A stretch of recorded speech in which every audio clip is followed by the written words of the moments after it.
नमस्कार दोस्तों।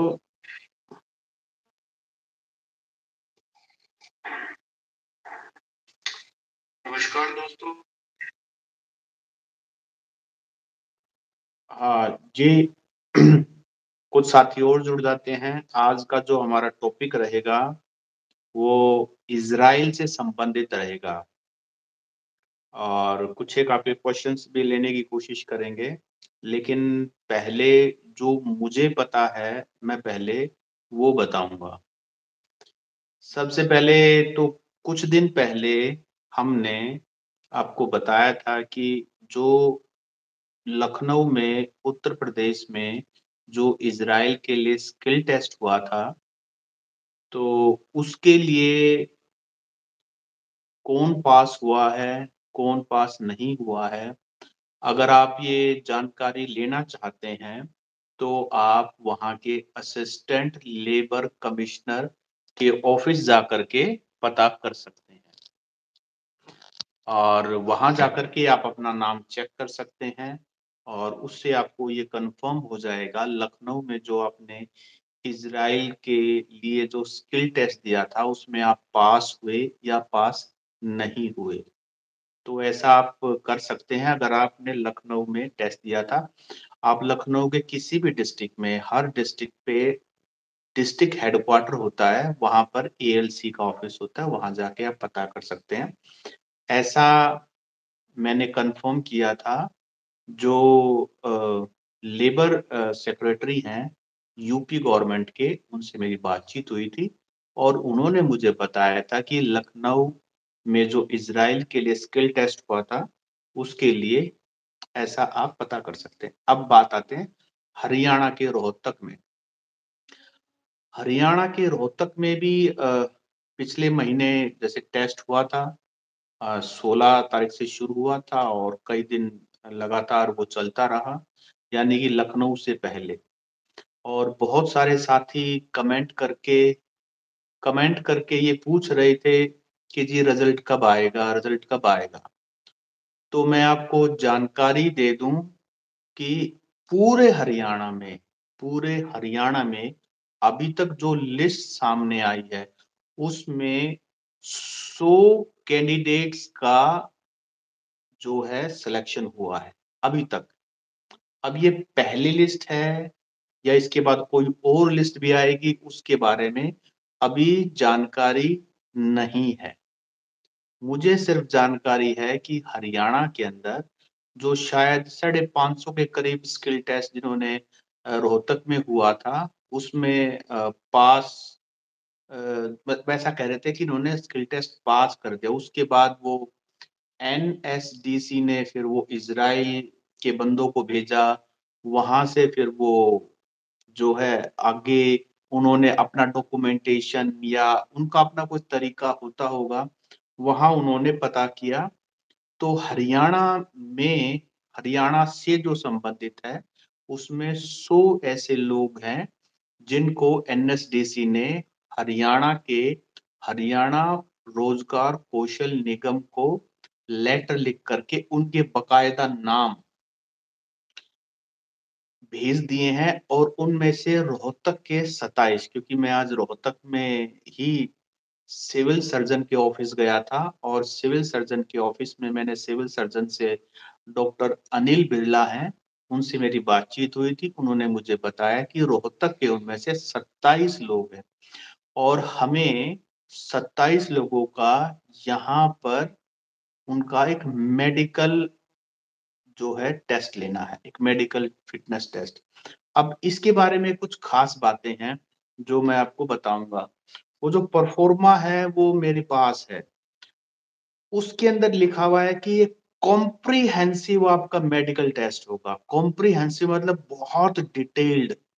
आज बहुत सारे जो रोहतक के में जिनका टेस्ट पास हुआ था, करीब 27 मैंने बताए, तो उनमें से काफ़ी सारे आज रोहतक के सिविल सर्जन ऑफिस में पहुँचे थे और उनको बाकायदा एक परफ़ॉर्मा दिया गया था। परफ़ॉर्मा उनको सिविल हॉस्पिटल यानी गवर्नमेंट हॉस्पिटल जाकर के उसको फ़िल अप करवाना था।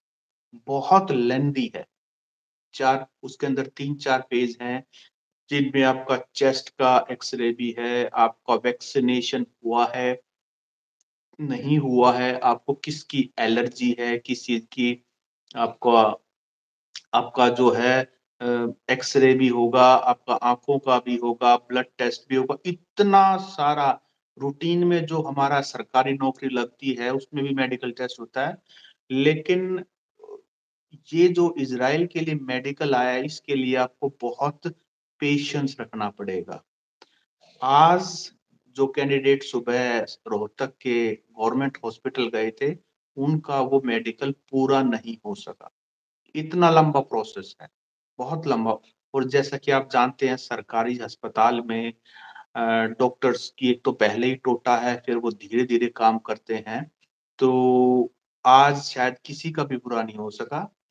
तो कल बसंत पंचमी है, उसके लिए छुट्टी है। अब मेडिकल टेस्ट इज़राइल के लिए जो पास हुए हैं, उनका परसों होगा। और जिस किसी साथी का मेडिकल टेस्ट आता है, यानी कि आपको फ़ोन आता है, एसएमएस आता है, एनएसडीसी की तरफ से या हरियाणा की अगर बात करें तो हरियाणा रोज़गार कौशल निगम की तरफ से, तो आपको 2 अपनी आईडी लेके जानी है, 2 डिफरेंट आईडी। जो 2 अलग-अलग आईडी आपको साथ लेके जानी है, फ़ोटो लेके जाना है और आपको सबसे पहले सिविल सर्जन के ऑफ़िस में जाना है। रोहतक में सिविल सर्जन का ऑफ़िस तो सबको पता है, मेडिकल मोड़ पे पीजीआई में के पास में है, वहाँ आपको सिविल सर्जन के ऑफ़िस जाना है। उनके ऑफ़िस में जाके जब आप क्लर्क से बात करेंगे कि जी मेरा इज़राइल के लिए मेडिकल टेस्ट आया हुआ है, तो उनके पास बाकायदा एक लिस्ट है, पूरी लिस्ट है उनके पास। उस लिस्ट में आपको नाम बताना होगा, अपनी आईडी बतानी होगी, फिर वो एंट्री करेंगे, आपको बाकायदा फ़ॉर्म देंगे और उस फ़ॉर्म को लेकर के आपको फिर जो सिविल हॉस्पिटल है, वहाँ जो बाज़ार के अंदर सिविल हॉस्पिटल है, रोहतक की अगर बात करूँ, हर डिस्ट्रिक्ट का अपना एक अलग लोकेशन होगी, तो वहाँ जाना है और वहाँ आपका मेडिकल टेस्ट शुरू होगा। तो ज़रूरी नहीं कि आप सुबह जाएँ तो शाम को आपका मेडिकल हो जाए। हो सकता है 2 दिन लग जाएँ या उससे ज़्यादा भी लग जाए। तो अपना खाना-पीना साथ लेके जाएँ, बॉटल वगैरह पानी की साथ लेके जाएँ, थोड़े बहुत पैसे भी अपनी जेब में डाल के, क्योंकि टाइम लगता है। बहुत लंबा-चौड़ा प्रोसेस है और उसके बाद वो जो रिपोर्ट तैयार करेंगे, वो रिपोर्ट उसके बाद फिर प्रोसेस आगे बढ़ेगा। हमारे पास जो जानकारी है, मेरे पास तो बाकायदा जो रोहतक के 27 नाम हैं, मेरे पास तो उनकी लिस्ट है, पर वो मैं पब्लिक प्लेटफ़ॉर्म पे बता नहीं सकता क्योंकि जो नियम हैं, वो अलाउ नहीं करते और किसी की भी जानकारी, किसी की भी कॉन्फिडेंशियल जानकारी ऐसे पब्लिक प्लेटफ़ॉर्म पर नहीं दी जा सकती। तो इज़राइल के लिए बाकी हरियाणा में आप ये 27 रोहतक के हैं, बाकी सभी जो हैं वो अलग-अलग डिस्ट्रिक्ट जो हमारे 21-22 डिस्ट्रिक्ट बच गए, उन सभी से हैं। उसके बाद देखो हो सकता है दूसरी लिस्ट आए, सबको अब फ़ोन आने शुरू हो गए हैं, एसएमएस आने शुरू हो गए, हो सकता है आपको अब तक आ गया हो, नहीं हो तो कल छुट्टी है, हो सकता है परसों आ जाए, तो आप इंतज़ार कीजिए, थोड़ा-सा वेट कीजिए। और नहीं तो वैसे एचआरकेएन का हेल्पलाइन नंबर भी है, जिसको वो बहुत कम उठाते हैं, लेकिन फिर भी आप कोशिश कर सकते हैं। आप एक एनएसडीसी की भी हेल्पलाइन है, उस हेल्पलाइन में भी आप पता कर सकते हैं कि आपको जो भी आपकी क्वेरी है, जो भी आपके सवाल हैं, आप एनएसडीसी के हेल्पलाइन पे फ़ोन करके पता कर सकते हैं। और एनएसडीसी वाले तो हेल्पलाइन वाले तो जो भी फ़ोन उठाते हैं और मैं हेल्पलाइन नंबर भी आपको बता दूँ कि हेल्पलाइन नंबर क्या है? तो हेल्पलाइन नंबर जो है जो इज़राइल के लिए जो हेल्पलाइन नंबर है, वो मैं आपको बता रहा हूँ, आप नोट कर लें। इज़राइल से संबंधित रिक्रूटमेंट संबंधित अगर आपको कोई जानकारी लेनी है, तो उससे संबंधित आपको मैं हेल्पलाइन नंबर बता देता हूँ।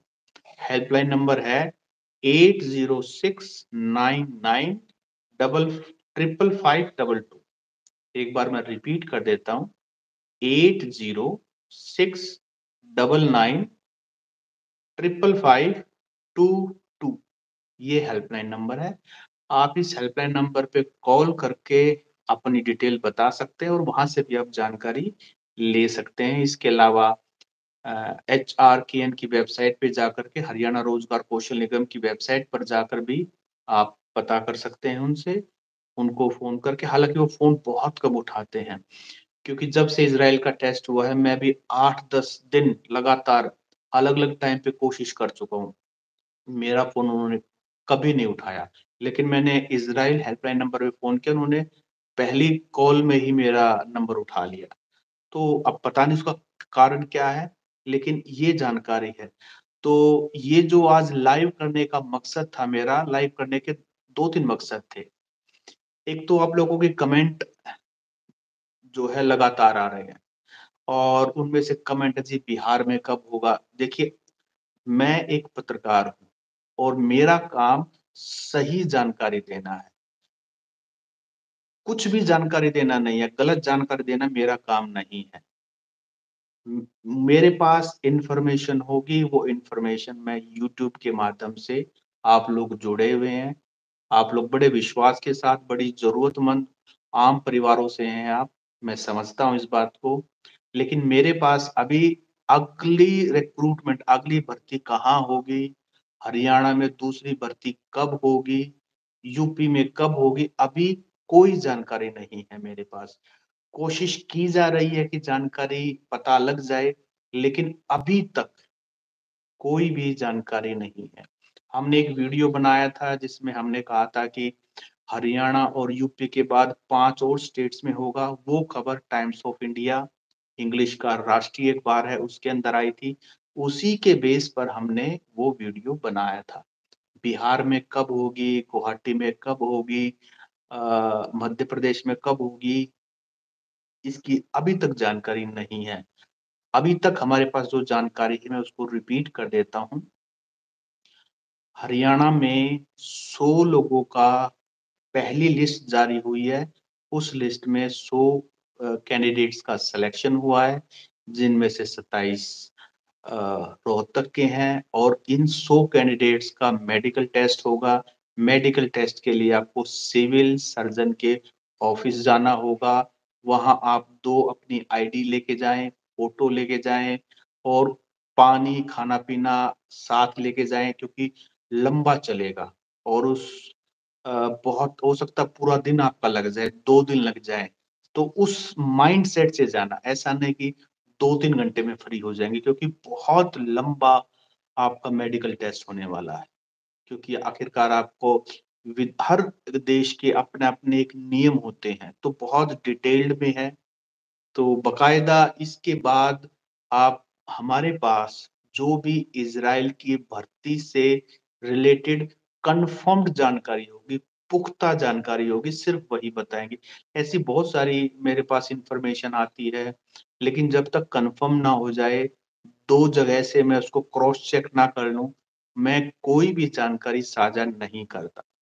मेरी आदत है, जो भी आप बात बताएँ, वो पूरी बात हो, सच बात हो, पुख्ता जानकारी हो, ताकि जो लोग मेरे को सुन रहे हैं, विश्वास के साथ यूट्यूब से जुड़े हैं, उन तक जानकारी गलत ना जाए।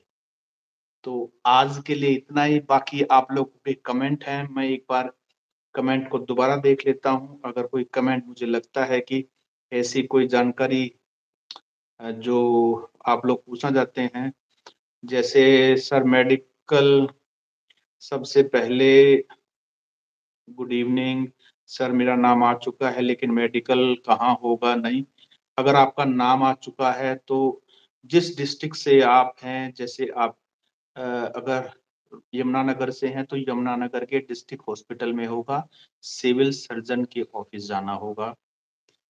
गुड इवनिंग सर, मैसेज आ गया है, आज आ गया है तो आपको मुबारक हो, तैयारी कीजिए आप। अगर आपको लगता है कि इज़राइल जाने में आप जाना चाहते हैं और 2 बार होता है, 1 बार इज़राइल का इंटरव्यू, इंटरव्यू तो 1 ही बार होता है। उसके बाद अगर आपका सिलेक्शन नहीं हुआ, दोबारा भर्ती आए, तो हो सक आप दोबारा भी ट्राई कर सकते हैं। सर हरियाणा में और कॉल आएगी। अभी पहली लिस्ट की बात हुई है, क्योंकि अभी अगर आना श क्योंकि देखिए अब मान लीजिए 500 लोगों का सिलेक्शन हो, मान लेते हैं हम, तो उनको भी कॉल करने में, इन्फॉर्मेशन देने में समय तो लगेगा, लेकिन अभी तक सिर्फ 100 लोगों का सिलेक्शन हुआ है हरियाणा के अंदर। तो अब अगर और का भी लिस्ट आएगी तो वो उस आपको बाकायदा एसएमएस आएगा, आपको फ़ोन आएगा, तो आप चिंता ना कीजिए। राजस्थान स्टेट इंटरव्यू में पास हो गए सर कौन से ऑफ़िस? देखिए अगर आपने लखनऊ में आपने टेस्ट दिया था और तो आपको ये लखनऊ के एएलसी ऑफ़िस का नंबर आप गूगल से निकाल लीजिए, असिस्टेंट लेबर कमिश्नर। एक बार वहाँ फ़ोन करके पता कर लीजिए कि जी मेरा ये नाम है, मैंने यहाँ टेस्ट दिया था, क्या मैं पास हूँ या नहीं हूँ? तो ये बेटर है, बाकायदा आप अगर राजस्थान से चल के जाओगे बहुत लंबा हो जाएगा। बिहार में कब होगा अभी जानकारी नहीं है। मेडिकल कहाँ उत्तर प्रदेश से हूँ। अगर आपने रोहतक में टेस्ट दिया था और आप हरियाणा रोज़गार कौशल निगम में फ़ोन करके पता कीजिए अगर आपका सिलेक्शन हो गया है, तो उनसे पूछिए कि मेरा मेडिकल कहाँ होगा? पास हो गया हूँ, बधाई है आपको। गुजरात में सर गुजरात का मुझे अभी पता नहीं जानकारी जैसे मैंने कहा, मेरे पास जो जानकारी सिर्फ़ उतनी ही बात करता हूँ मैं। अलग मेरा काम है सिर्फ़ सही जानकारी देना।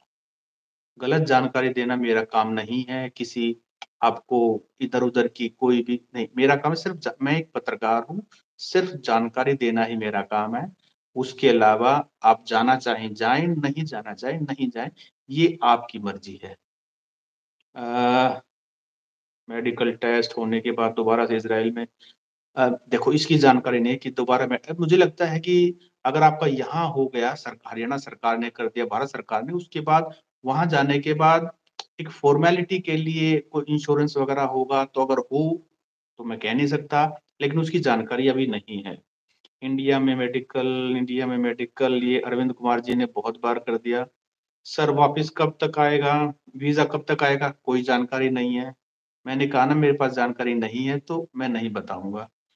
इंटरव्यू लखनऊ में डॉक्यूमेंट कब तक इसकी जानकारी भी नहीं है। डॉक जैसी जानकारी होगी वैसे-वैसे हम वीडियो डालते रहेंगे। वीज़ा का नहीं पता जी, इलेक्ट्रॉनिक्स का कब आएगा नहीं पता जी। 24 जींद 22 हिसार 25 हुए हैं जी, भिवानी 24 जींद अच्छा, ये आपने जानकारी बताई जैसे रोहतक के 27 होते हैं, तो जब भिवानी से 24 हुए हैं, हिसार से चलो जी बहुत बढ़िया। एमडी 123 जी आपको इतनी जानकारी है। सर यूपी की लिस्ट हाँ, यूपी की लिस्ट तो बताया ना एएलसी के ऑफिस से आप पता कर लीजिए। राजस्थान के बारे में नहीं पता जी। बेकरी के लिए सर अभी कोई नई ट्रेड का नहीं पता जी। आप इज़राइल हेल्पलाइन नंबर पे बात कर सकते हैं। इज़राइल हेल्पलाइन नंबर में आप मैंने अब नंबर बताया ना, उसमें आप बात कर सकते हैं। वहाँ से आपको पता लग जाएगा आगे। काम बहुत धीमी गति से बस सरकारी काम है, ऐसा ही होता है। मेरे बाद इंटरव्यू हुआ, उन पे कॉल आया था, मुझे नहीं आया, एएलसी ऑफ़िस गया था। देखिए वो तो सिलेक्शन करने वाले बताएँ, धीमी गति से है जी हाँ, होगा डायनामिक वालों को मुझे नहीं पता। सिर्फ़ और सिर्फ़ मेरा तो ये कहना है कि सिर्फ़ सरकारी माध्यम से सरकार जो भर्ती करवा रही है, उसी के थ्रू जाएँ। अगर आप जाना चाहते हैं, तो आपको लगता है जाना ज़रूरी है, सिर्फ़ सरकार के माध्यम से जाएँ, प्राइवेट वालों का मुझे नहीं पता और मैं तो कहता हूँ सिर्फ़ सरकार के उससे जाएँ। कॉल नहीं आया जी, अब क्या बता सकते हैं एनएसडीसी के माध्यम से भर्ती कब तक अभी तक कोई जानकारी नहीं है जी। इंडिया में मेडिकल होने के बाद दूसरा इसका भी जानकारी नहीं है जी। सर्किट और समीक्षा कम आता है। अब इसका पता नहीं आप क्या कहना चाहते हैं? सर इंडिया में मेडिकल नहीं इसकी जानकारी नहीं है जी, वहाँ होगा नहीं होगा। लेकिन यूजुअली ऐसा नहीं होता है कि कोई जानकारी नहीं होता है। तो दोस्तों आप लोगों को करीब 20 मिनट हो गए हैं मुझे लाइव आप लोगों के साथ बातचीत करते हुए।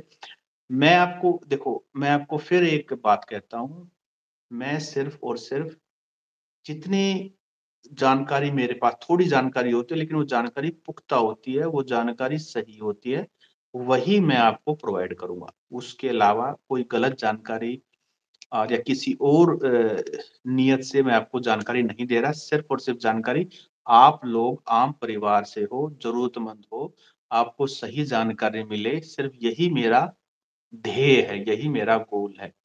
तो मैं इसी तरीके से इज़राइल भर्ती से रिलेटेड जैसी मुझे जानकारी मिलेगी, उसी तरीके से मैं आपको जानकारी देता रहूँगा।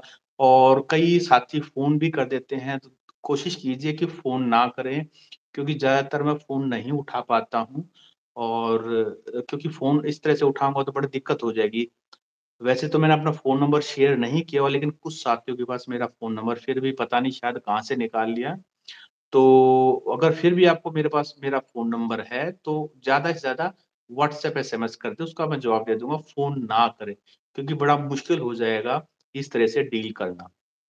तो मैं आप आगे भी इज़राइल भर्ती से रिलेटेड आप लोगों के साथ जानकारी साझा करता रहूँगा।